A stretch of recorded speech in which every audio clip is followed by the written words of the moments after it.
Hello, my name is Aubrey. I'm so glad you're here. Today, I'm here to talk about the worst reads of 2024.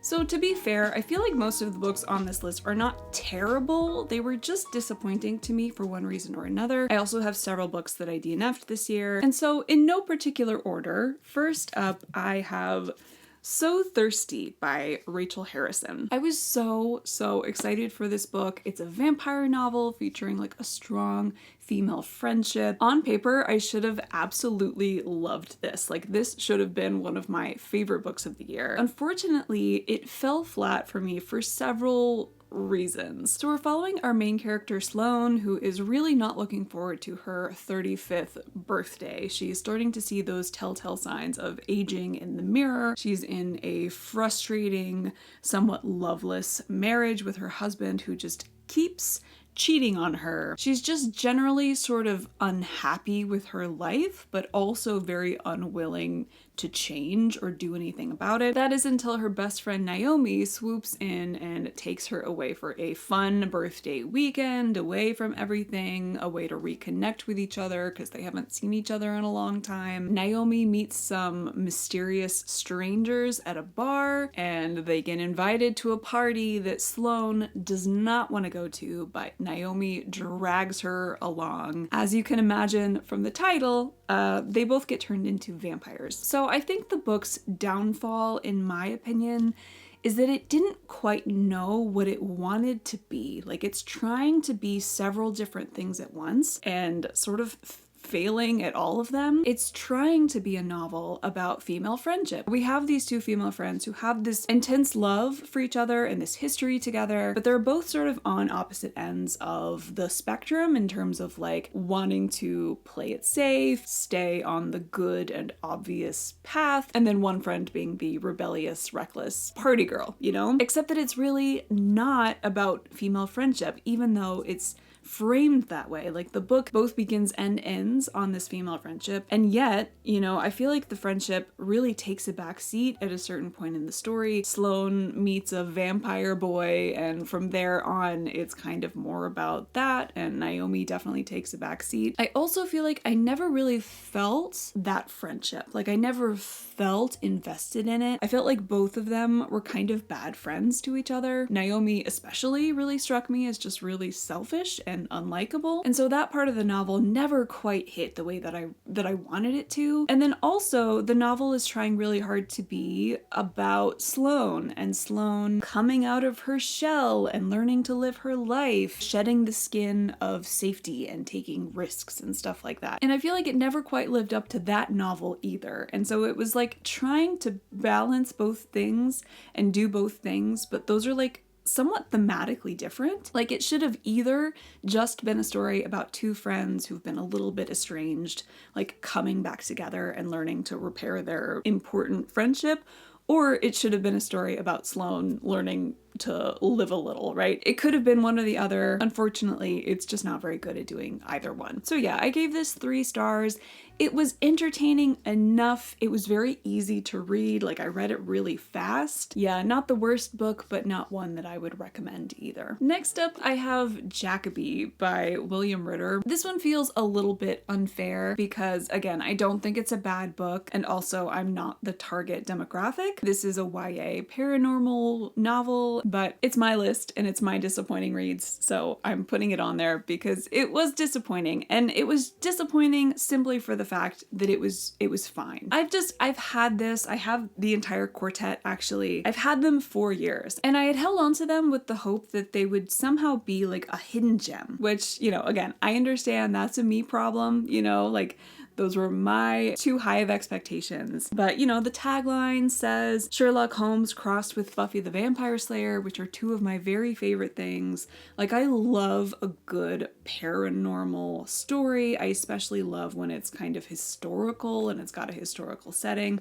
which this has. It's set in 1892. Again, I was just really hoping to love this. I was hoping it was going to be a hidden gem. I thought it was going to be like a surprise, something that's not very popular, that people don't really talk about that was going to be a new obsession for me. And, you know, it was fine.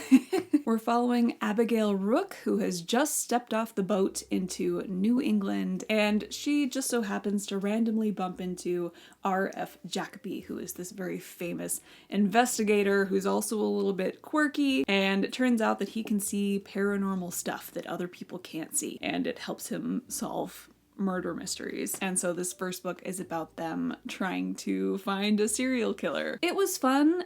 I probably would have loved this when I was a teenager. Since I'm not a teenager, I feel like a lot of the tropes and stuff fell flat for me. I will also say that I listened to the audiobook for this, and the narrator, she does a good job, but I didn't like how she narrated Jacoby, which I think is probably a big deal because Jacoby is kind of the star of the show. So I liked our main character, but I didn't really like Jacoby, and I think that's kind of a problem.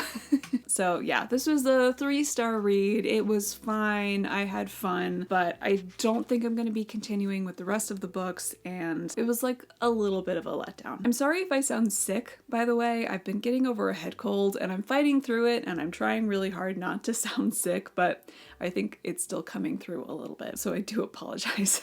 Next up, I had my very first DNF of the year, which was Voyage of the Damned by Frances White. This is another one that I was just so excited for. It's a murder mystery in a fantasy world. It's supposed to be kind of Agatha Christie, like closed door murder mystery set on this big ship and with all these different characters. It's supposed to have very quirky humor, and I thought I was going to love this based on the reviews, based on the synopsis. I mean, we got this beautiful edition from Illumicrate that's stunning. I cannot emphasize enough how caught off guard I was by how much I didn't like this and by how immediately I didn't like it.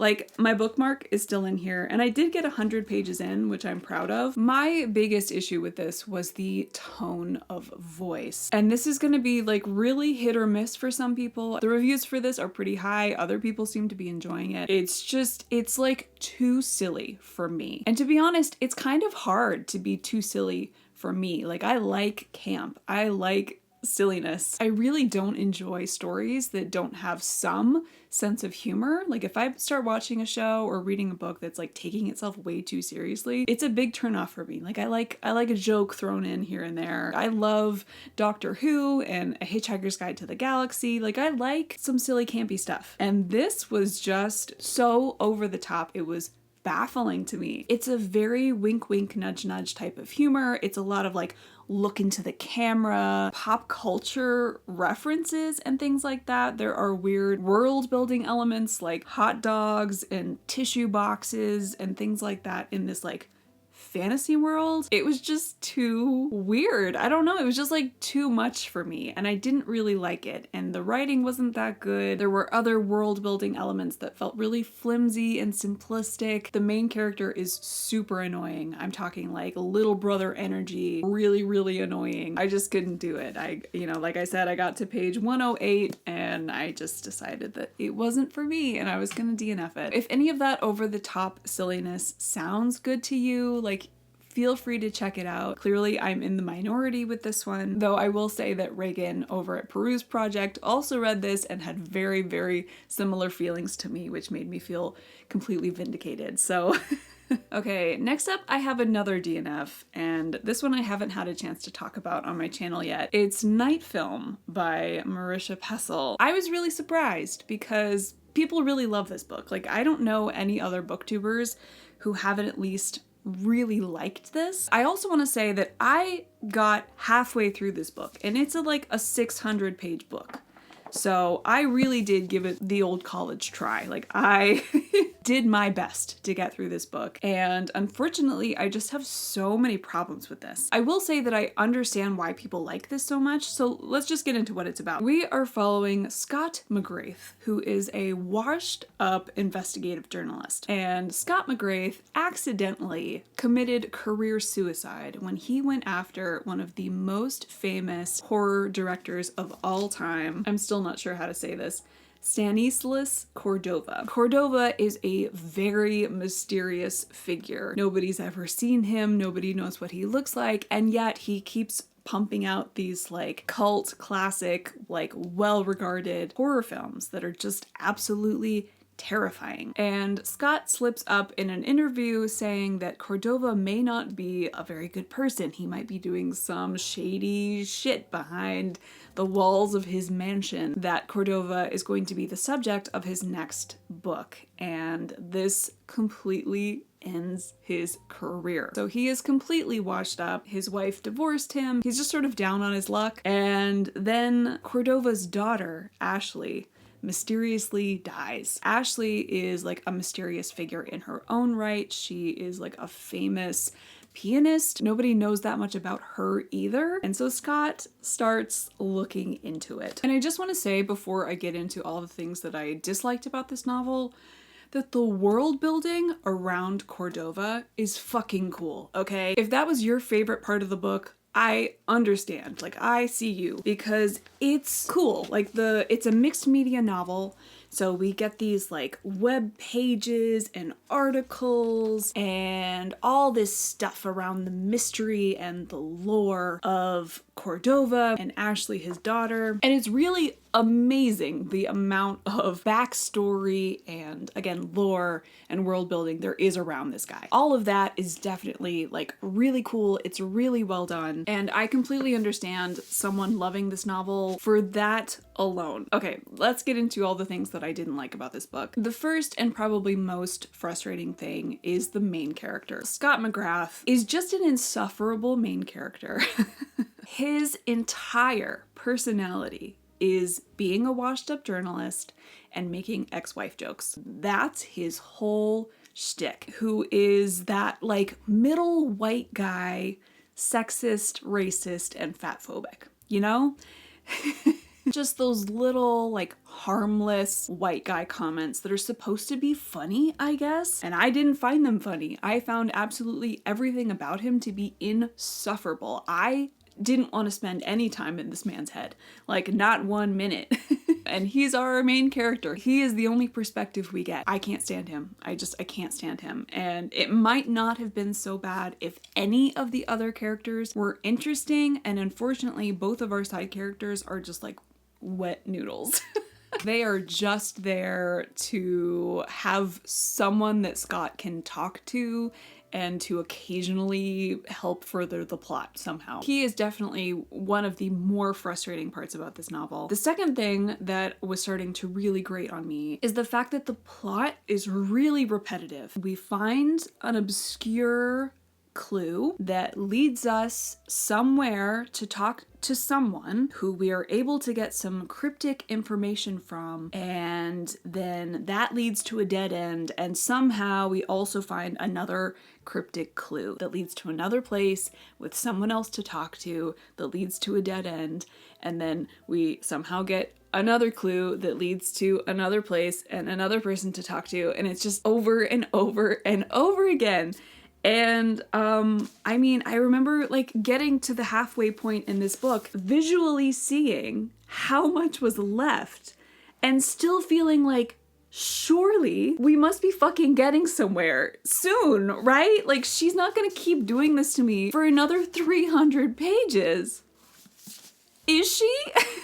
And the third thing, which is not like a deal breaker on its own, but in combination with everything else, there is an overuse of italics.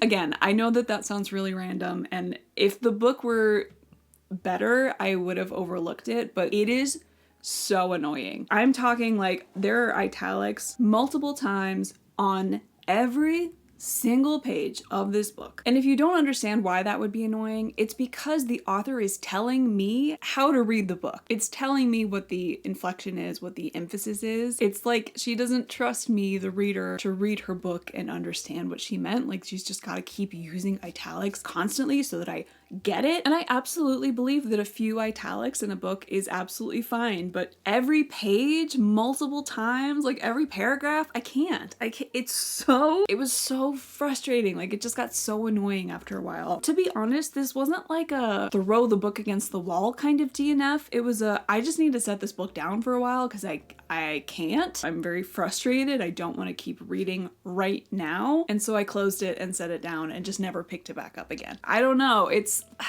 like I said, the world building is cool. The lore around Cordova is cool. And there is a part of me that wants to know the answer to the mystery. I just like could not imagine reading another 300 pages like what I had just read. And so I feel a little bit in limbo with this. I don't know if I should try to finish it on audio. I don't know if I should just skip to the end. Maybe I should just push through. I don't know. But other people seem to have had very different experiences than I had with this. It's a very popular book. I feel like it's a very well-regarded book. So, and it's like, I can see why, because there was clearly a lot of effort and imagination and world building put into this. All of that stuff is very solid and very good. It's just it's just everything else that makes it so unreadable for me, you know? So yeah, Night Film, I don't know what to do with you.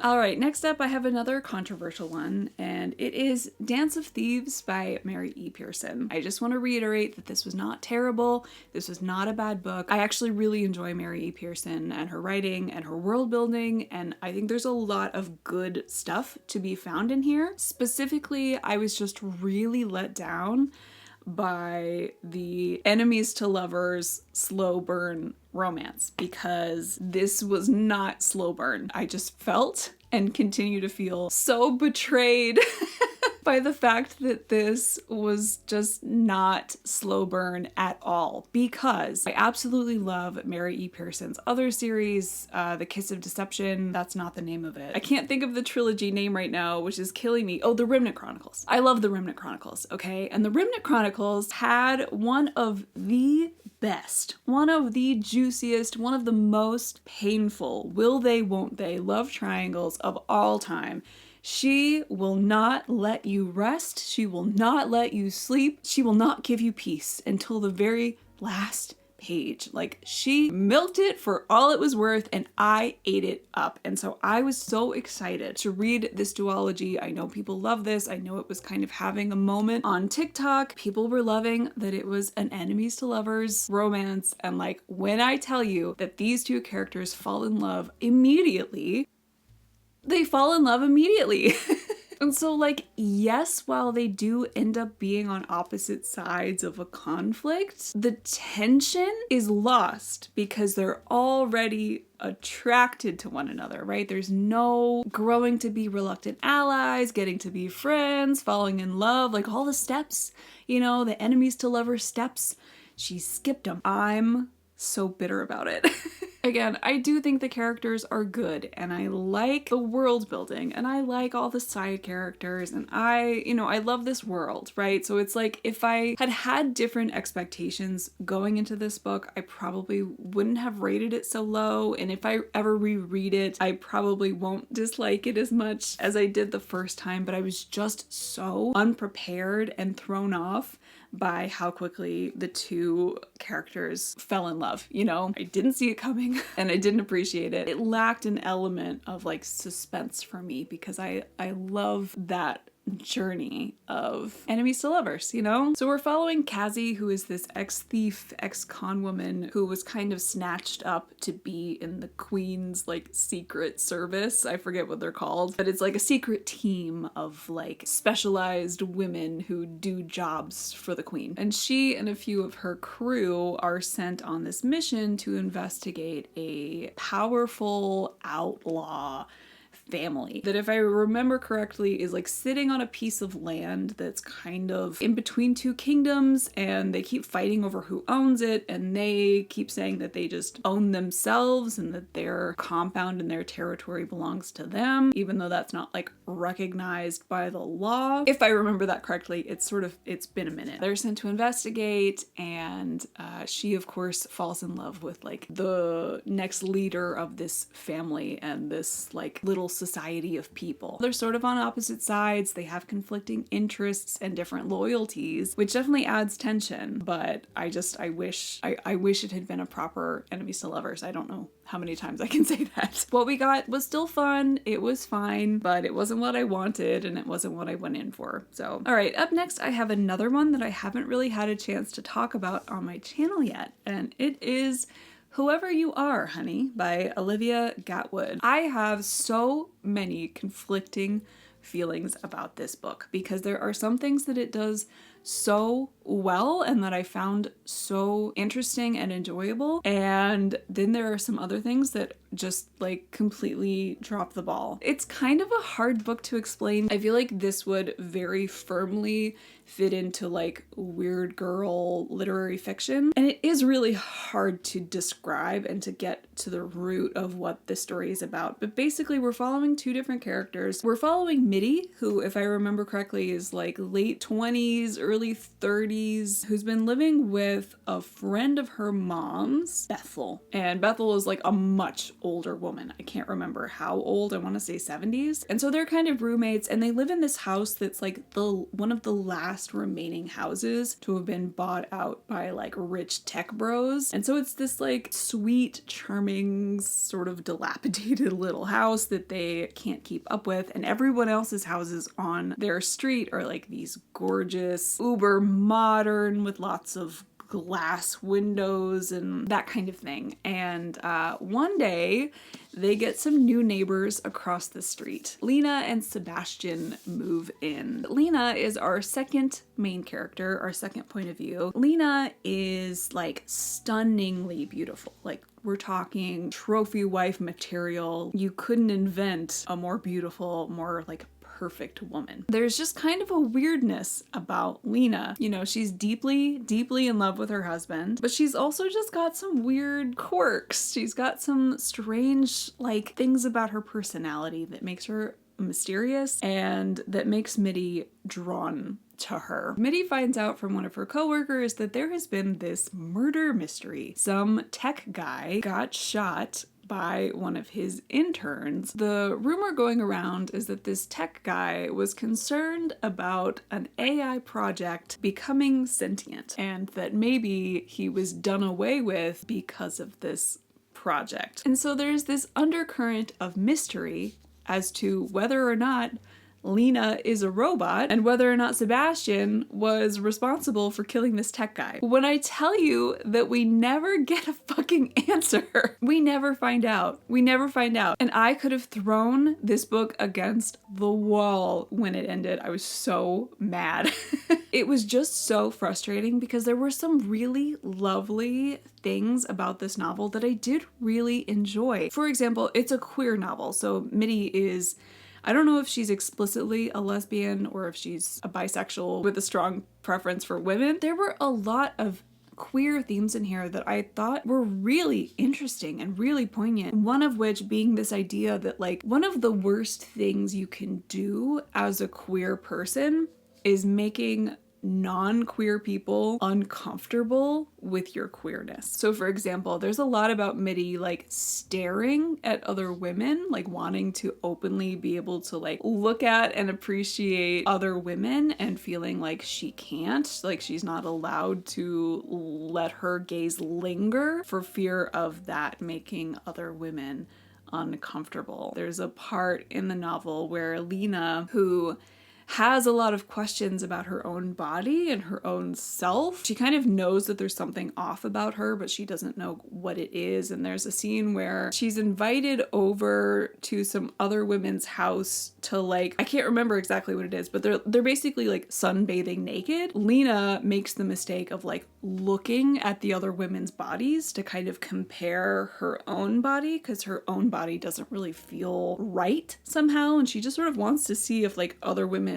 look like her, and then she gets shunned from the group because by looking at the other women she made them uncomfortable. And without giving too much away, there's like a whole relationship that we find out about that Mitty had as a teenager with another girl, where they would like go up to this girl's room and make out, and that being like completely fine until Mitty tries to take the relationship like a little bit further, and the other girl just completely backs off and goes cold and starts ignoring her, seemingly because that one step further was, you know, too gay, right? Girls making out is maybe just fun, maybe it's practice, but the second it, you know, goes too far, suddenly you've made someone else uncomfortable with your queerness. So I thought all of those themes were really good and really interesting. And I thought that there were also some interesting themes about class dynamics and like gentrification. There was a lot to like about it, you know? Like this was a 4-star read up until the whole like murder mystery robot thing just like fizzled into nothing. And I was so disappointed that that didn't go anywhere and that we never got any answers about it, because that's the reason why I picked the book up in the first place. Like I thought it was like a sci-fi literary fiction blend, and it's like almost that, and then it just falls flat on its face. So yeah, I mean, I think if you are interested in a story about a female robot, I would highly recommend Annibot instead of this. But if you just want to read a book that has like really interesting queer themes and is an exploration of, you know, this one character's experience living in that kind of world, dealing with those sorts of like everyday prejudices, I might still recommend this. I do feel like there's some good stuff in here. I just wish it had delivered. All right, next up is another one that I feel kind of bad about putting on this list, and it is Daughter of the Moon Goddess by Su Lin Tan. Now, this is another one that was just fine. Like, it was good. I think I had higher expectations for it, and I ended up giving it 3 stars. We are following Jing Yin, who is the daughter of the moon goddess, and it turns out that the moon goddess is actually a prisoner of the Celestial Kingdom, and that Jing Yin is not supposed to exist at all. The Celestial Kingdom doesn't know about her, and if they did, I think they would kill her or take her away, or there's some consequence to her existence, right? And one day, a representative of the Celestial Kingdom shows up unannounced, and Jing Yin is supposed to hide from her, keep quiet, not be seen. Except for the fact that Jing Yin has been developing powers that seem to be a little bit out of her control, and one of her powers happens to flare up, and the Celestial Kingdom representative feels that power. Jing Yin is forced to flee from the moon, go forth and try to live in the Celestial Kingdom and make a life for herself away from her mother so that she's never found out. In the Celestial Kingdom, she sort of stumbles into the prince, and the prince takes a liking to her and helps her through some trials that will elevate her status and give her the ability to become a great warrior and work alongside him. Through all of this, Jing Yin never gives up hope that she will one day be able to free her mother somehow. It's that kind of story. It's like very heavy on Chinese mythology and folklore, all of which I really enjoyed. I did really like the story. It reads like a fairy tale. I think for me, it was a few things. One was the writing style, which was distractingly repetitive at times. It's also the kind of writing style that like keeps you at arm's length from the characters, and you know, instead of feeling down in the trenches with them and feeling like what was happening to them was happening to me, I felt like I was watching everything from above, which is not really my favorite kind of writing style. That was one part of it that sort of wasn't my favorite, but the thing that really soured the book for me was that at the end there's a really unnecessary love triangle that ends in a trope that I really, really, really hate. It felt really unnecessary, it felt really juvenile, and I was just sort of mad about it.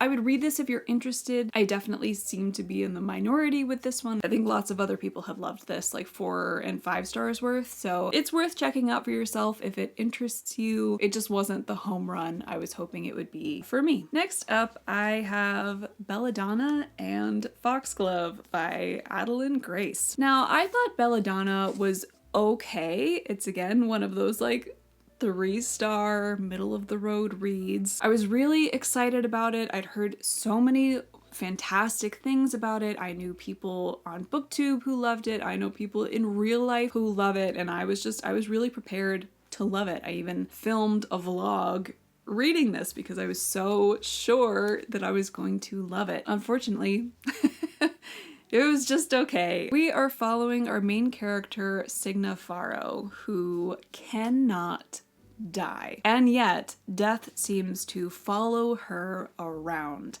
Death shows up at the most inopportune times and seems to just be slowly killing off her guardians. Death kills her parents, and everyone that she has gone to live with since then has mysteriously died. The thing about Signa is that she can see death. Like when death is near, she can like see the shadowy figure that is death. And she hates death because death keeps ruining her life over and over and over again. And so when yet another guardian dies, she is sent to live with the Hawthorns, an eccentric, distant family of hers that live in Thorn Grove. When Signa sets off to go and live at Thorn Manor, she is absolutely determined that none of her new family is going to die. When she arrives, she discovers that the wife and mother has already died from a mysterious illness, and the daughter slash Signa's cousin is deathly ill with this same mysterious